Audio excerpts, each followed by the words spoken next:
what the law says, and I don't know if you guys have even heard of this, there is a dead red law, believe it or not. I'm like, really? A dead red law? What the hell's that?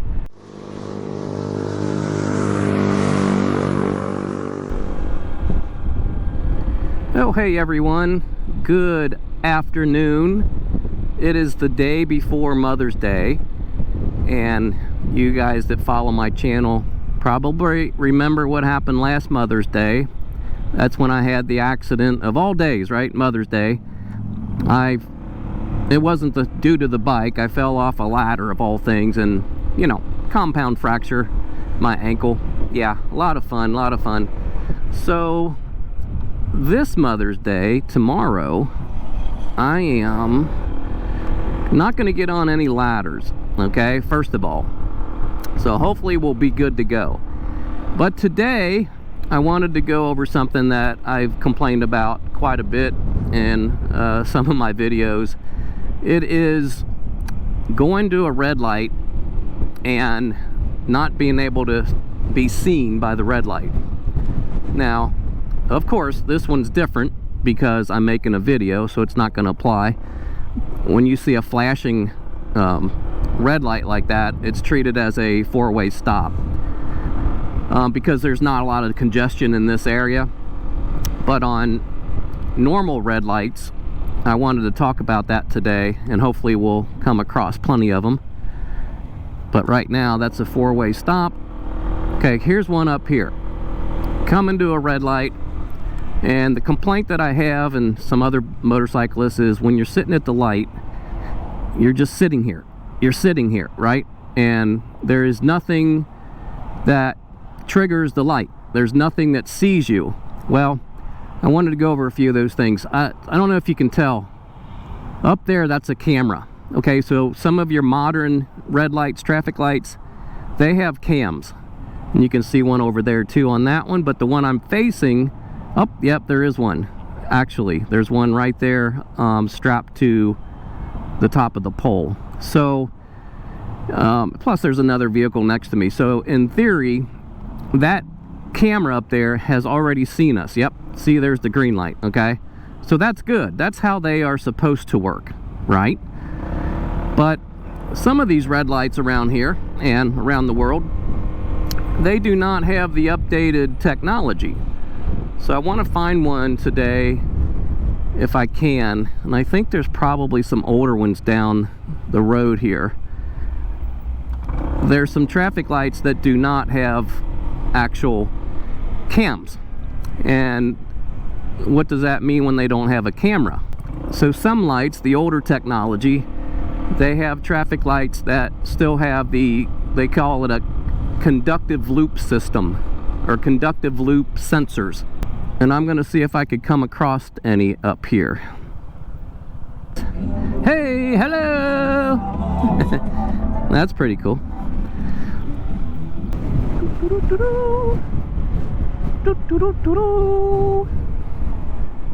Yeah, but another beautiful day until I try to find a traffic light that I can show you. And you know, guys, what I'm talking about. Let's see, all these traffic lights, wouldn't you know it, they've been upgraded.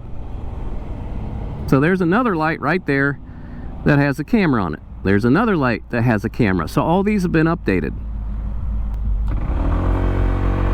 But we will find one that hasn't been updated. Hopefully. But that conductive loop sensor, that's when they put these like wires and sensors in the pavement, right? You've seen them, and they have they'll have like a tar strip or something that covers them, and you can see them very easily in the ground. I do tell you, I promise you, I come across a lot of traffic lights that don't have cams, and of course all these have been updated. Okay, here's one. If you can see closely, this one also has a cam, but if you look down, you can see where those strips are. And they look like kind of metal, but they are the inductive loop sensors. I'm pretty sure that that's what these are. But this also has a camera, up there I see on that light. So how does the conductive loops work? Okay, well, what they do is they sense mass, they sense metal. And since this bike, like mine and a lot of you guys, they don't have the weight, not so much the weight, but the width, you know, they don't have enough metal on them, you know, so that you can sit there at a light forever and the traffic light, the sensors just won't even see your bike because there's not enough metal. And you know, with a bike like this, all you really has is some metal on the frame and maybe, you know, just a very underneath. There's not, this is a lot of plastic on a bike like this, you know. All the fairings and everything is completely plastic. So when you're stuck at one of those lights, there's just not enough metal for them to see sometimes. So what do you do if you're just sitting in a light and you've waited, and it's like, you know, when you're at a traffic light, it always seems like it takes forever, right? That's just our human nature. But what the law says, and I don't know if you guys have even heard of this, there is a dead red law, believe it or not. I'm like, really? A dead red law? What the hell's that?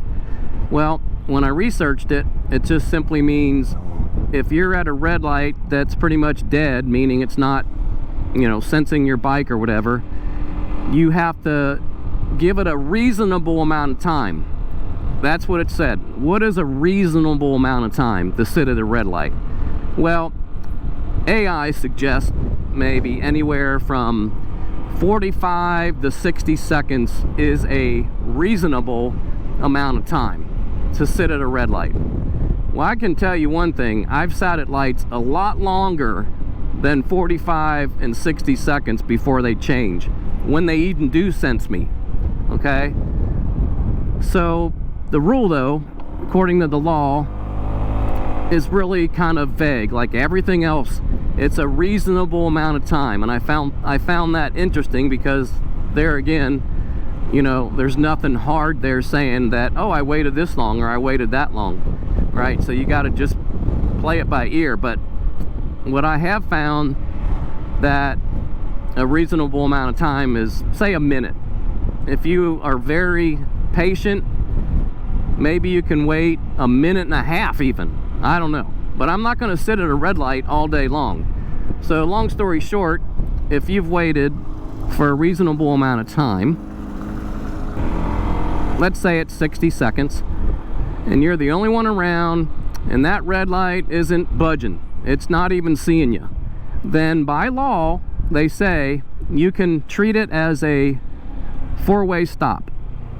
And what does that mean? Kind of like a stop sign. So you can actually go if it's safe to go. Now obviously common sense will tell you you can't just barge out in traffic that's coming across, right?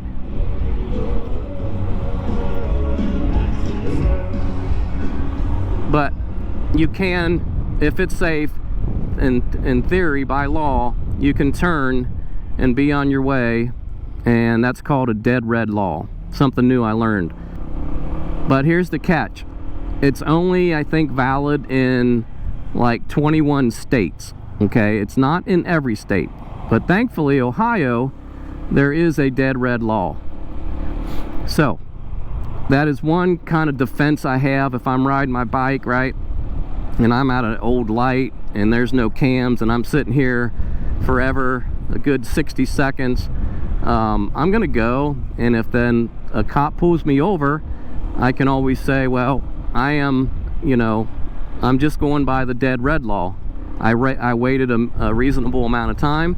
I made sure the coast was clear, and I went.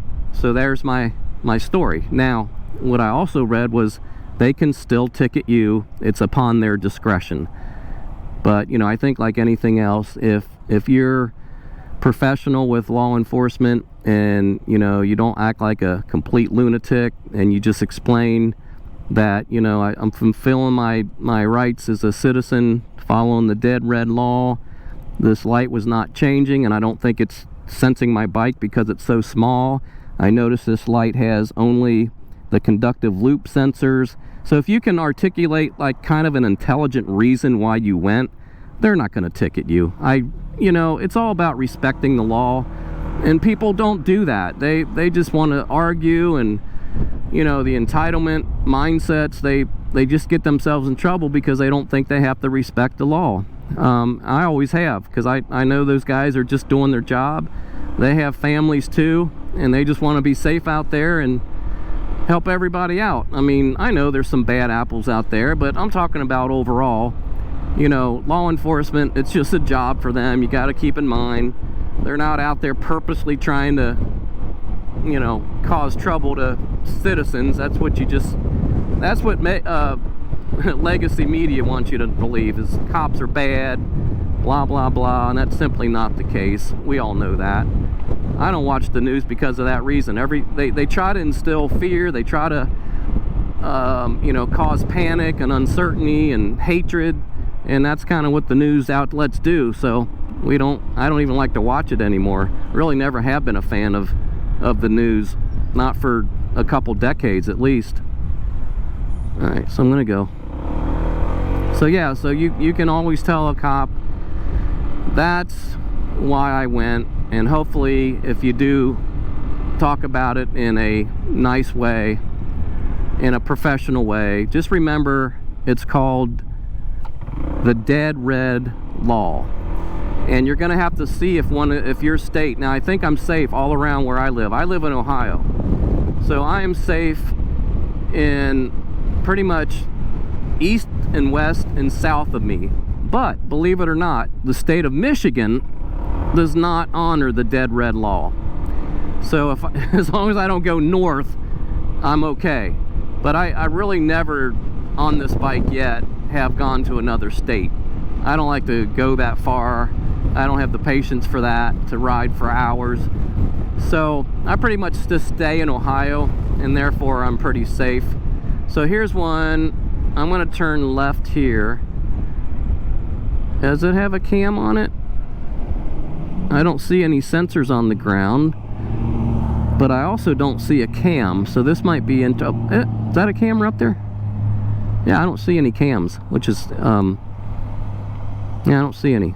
So this will be interesting. I don't see any sensors on the ground, so this is kind of what I'm talking about. When you come across a light like this, and I'm the only one here, I've been here for about 20 seconds. Let's see if it triggers me. And if it doesn't, I'm gonna go.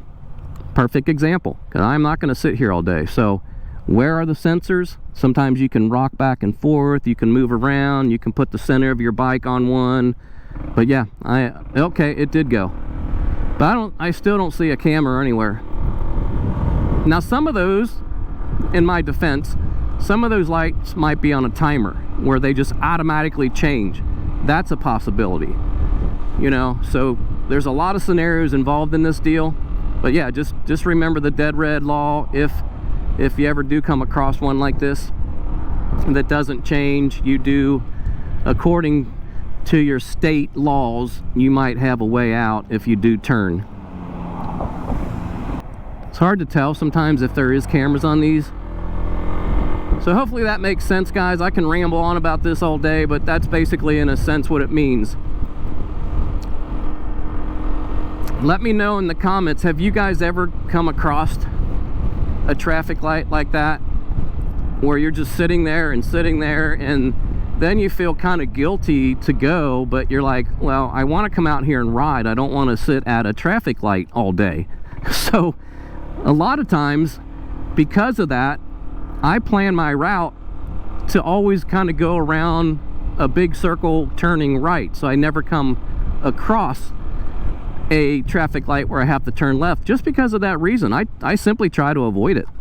But now, since I know about that dead red law, oh my gosh, these roads around here are horrible. But now that I read about that law, I'm gonna be definitely taking advantage of that if I ever come across one that never changes, okay?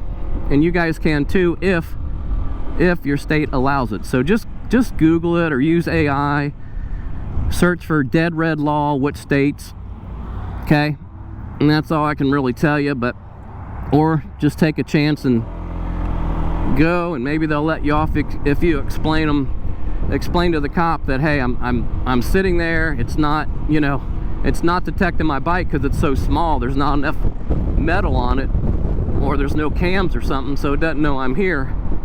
They might let you go. I don't know, depends how nice you are to them, right? But yeah, I always try to respect the law officers. Like I said, I know they have a job to do. So hopefully that helps. Again, I didn't know about this dead red law until I started researching for this video. I'm like, anyway, loud truck. Yeah, so I learned something new. Pretty interesting, actually. That girl just went through her blatant red light. Got her on camera, so in theory I could go up, get her license, and show that video, and they will ticket her. I read. I don't know if you guys can see this, but I wanted to show you something. I've done a video on this before. It's kind of hard to see with, I'll put it up on the screen, but I have these POV 2, they call them, that are the sensors for the TPS monitors, the tire pressure monitors. So I'm at 35.8 and 33.1, so that's fine. So that really does come in handy sometimes, because I don't like to, you know, fumble with getting the tire gauges out and fumbling with that. So it's just a quick app. You turn it on and it syncs with those two tire pressure monitors. Again, I did a video on that. It's called the POV 2, which are pretty cool. And you know what? I had this on here ever since I did that video, and I have not once ever replaced the battery in those things. It just takes the little, like those little hearing aid batteries, but they have completely a full charge on them, and it's been like, gosh, what, a year? So yeah, I was real surprised that those batteries last that long. It's amazing. But yeah, and I'll get an alert if my tire pressure drops below a certain, I think it's like 15 psi. I have it where it'll alert me, so that's pretty cool too. But anyway, just thought I'd mention that. It's really a nice feature. I never thought I'd use them, but I've been using this app almost every time I get on my bike. I don't show it because I just do it before I ride, and it's a quick and easy glance to see how much tire pressure you have. So I would highly recommend it. I mean, I don't care if you get them or not, but I'm just saying it's more useful than I really thought it would be. Well, anyway, folks, gonna probably end the video here now. Again, I'm not sure when this video will come out. It may be after Mother's Day, depending on when I can get it posted. But hope all the moms, whoever's watching, all the wives have a good Mother's Day and a safe Mother's Day, because now I learned my lesson that sometimes Mother's Days don't always end safely, as I found out last year. So if you guys are new to my channel, drop me a comment, let me know if you ride a bike, if you're thinking about getting a bike. I got a lot of videos on all that stuff. And yeah, thanks for joining, thanks for watching. Drop me a comment, tell me where you're from. It's always good to hear from people. I got a comment actually last night or this morning from a gentleman from Italy, where he was saying that in Italy it's kind of all they do is ride bikes like this, because it's just a lot easier to get around, you know, the small little areas in Italy. So I've seen a lot of motorbikes like this and smaller in Italy, because it's just how their infrastructure works, right? Where America, more open road, longer distances, just not as practical as some of the European little cities where a little motorbike it just makes more sense, right? But anyway, thanks for the comment from gentleman from Italy. I appreciate that. And then I'm gonna let you guys go now, and we'll see you on the next one. You guys be safe.